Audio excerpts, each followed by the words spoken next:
Welcome to paradise. Sri Lanka has just been crowned the most family-friendly country for 2025 by Condé Nast Traveler. But what makes this island nation the ultimate destination for families? Let's find out.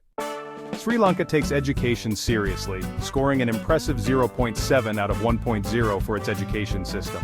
That means top-notch learning opportunities for children. And when it comes to childcare, parents will love the affordability. Just $354.60 per year. Compare that to the US, where the cost skyrockets to over $16,000. But it's not just affordability that makes Sri Lanka stand out. Condé Nast Traveler also highlighted the country's warm hospitality, outdoor activities, and family-friendly hotels. Looking for adventure?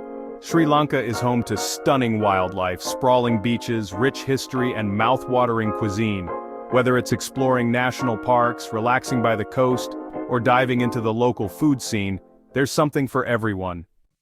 It's no surprise that Sri Lanka has become the go-to destination for multi-generational family trips in 2025.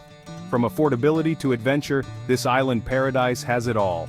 So, is Sri Lanka on your family's travel list this year? Let us know in the comments.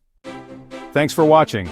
Join our community of explorers and get inspired for your next adventure. Don't forget to subscribe and tap the notification bell so you never miss out on new travel tips, guides, and hidden gems. Plus, check the description for easy booking links to these amazing destinations. Safe travels, and see you on the next journey.